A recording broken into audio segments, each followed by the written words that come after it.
বলা হয়ে থাকে, বান্দা যখন আল্লাহর দিকে 1 হাত এগিয়ে আসে, আল্লাহ তখন বান্দার দিকে 10 হাত এগিয়ে আসেন। সৃষ্টির উষালগ্ন থেকেই এটাই তার নিয়ম ও প্রতিশ্রুতি।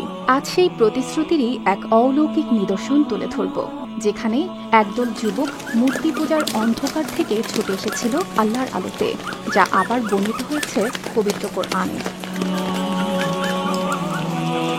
প্রাচীন যে সমাজে ইসলাম ভুলে পৌত্তলিকতার রাজ্যে মানুষ মাথা নত করত মূর্তির সামনে, সেই সমাজে 7 জন যুবক এই শিরককে মেনে নেয়নি। তাদের ভাবনায় ছিল যে মানুষ নিজ হাতে পাথরের মূর্তি বানায়, সে আবার নিজের স্রষ্টাকে কিভাবে বানাতে পারে। তারা দৃঢ় বিশ্বাস করেছিল, যিনি আকাশ বাতাস জীবন ও মৃত্যু সৃষ্টি করেছেন, তিনি একমাত্র রব। তাদের অন্তরে তাওহীদের আলো জ্বলে উঠল। তারা ঈমানে অটল থাকে এক আল্লাহর ওপর, তবে গোপনে, কারণ রাজা ছিল মূর্তি পূজক আর সে সবাইকে বাধ্য করত তার ধর্ম মানতে। কিন্তু একদিন বাদশাহ জানতে পারলেন এই যুবকদের কথা। তিনি তাদের ডেকে বললেন, আমার ধর্মে ফিরে আসো, নইলে তোমাদের মৃত্যু অনিবার্য। কিন্তু আল্লাহ তাদের অন্তর দৃঢ় করে দিলেন। তারা বলল, আমরা কারো অন্ধ অনুসারী নই, আমাদের বিবেকই আমাদের ঈমানের পথে ডেকেছে। আল্লাহ এক ও অদ্বিতীয়, আমরা তাকেই মানি। রাজা তাদের চিন্তার সময় দিলেন 1 রাত, আর সেই রাতেই তারা শহর ছেড়ে আল্লাহর আশ্রয়ে রওনা দিল। পথে একটি কুকুর তাদের সঙ্গী হয়ে গেল, যেন পাহারাদারের মতোই সে তাদের পাশে ছিল।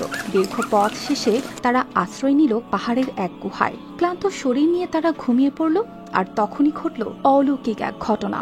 আল্লাহ তাদের ঘুমের মধ্যে রহমতের পর্দায় ঠেকে রাখলেন। একদিনের বিশ্রামে কেটে গেল 1-2 বছর নয়, 309 বছর।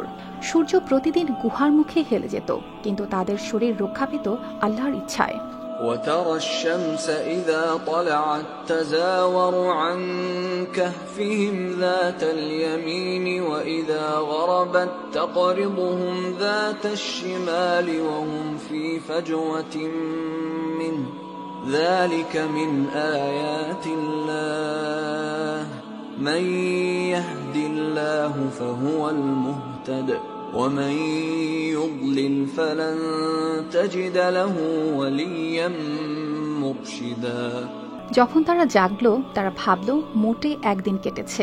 খাবার কিনতে একজন শহরে গেল হাতে পুরনো রূপার মুদ্রা নিয়ে, কিন্তু লোকেরা বিস্ময় বলল, এ তো 300 বছরের পুরনো দিরহাম।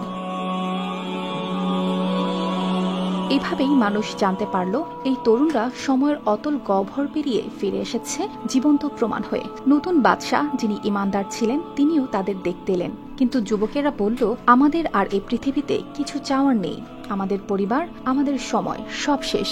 এখন আমরা আমাদের প্রভুর কাছে ফিরে যেতে চাই। তারা আল্লাহর কাছে দোয়া চাইলেন। আল্লাহ তাআলা কোরআনে সূরা কাহফে তাদের দোয়াকে হুবহু বর্ণিত করেছেন।